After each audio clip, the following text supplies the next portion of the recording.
रूस और यूक्रेन के बीच छिड़ी जंग और चीन संग विवाद को लेकर विदेश मंत्री एस जयशंकर का बड़ा बयान सामने आया है। उन्होंने कहा कि यूक्रेन युद्ध पर भारत के स्वतंत्र रुख और चीन द्वारा सीमा के पास सैनिकों की तैनाती के बाद भारत के दृढ़ रुख की पूरे विश्व ने सराहना की है। उन्होंने कहा कि यूक्रेन युद्ध पर स्वतंत्र रुख अपनाकर भारत ने कई देशों की भावनाओं को व्यक्त किया है। इस तरह की परिस्थितियों में देश पर कोई एक पक्ष चुनने का भारी दबाव रहता है।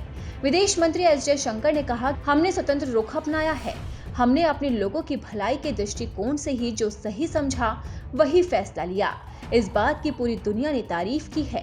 वहीं चीन संग समझौते को लेकर भी विदेश मंत्री ने बड़ा बयान दिया।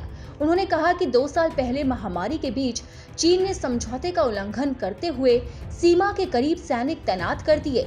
हम अपने रुख पर कायम रहे और 2 साल से हम उस पर कायम रहे हैं। कोई भी नरमी नहीं बरत रहे हैं। वैश्विक समुदाय ने देखा है कि भारत जमीनी स्तर पर मजबूत और अपने हितों को सामने रखने में मुखर भी हो सकता है। विदेश मंत्री एस जयशंकर ने कहा कि जिस तरह से भारत ने कोरोना महामारी का सामना किया और टीकाकरण अभियान चलाया, डिजिटल इंडिया का उद्देश्य अक्षय ऊर्जा का केंद्र बनना, आर्थिकी का पुनरुद्धार और यूक्रेन में फंसे छात्रों की वापसी ने देश की छवि को मजबूत किया है। एक कार्यक्रम के दौरान विदेश मंत्री एस जयशंकर ने यह भी कहा कि भारत एक सभ्यता वाला देश है जिसकी विरासत, इसकी संस्कृतियां और इसका अनुभव है। भारत एक ऐसा लोकतंत्र है जो अपनी समस्याओं को लेकर मजबूती के साथ खड़ा हो सकता है। साथ ही हम अपने लोगों के साथ हर परिस्थिति में खड़े रहते हैं, फिर वो चाहे विश्व के किसी भी कोने में क्यों ना हो।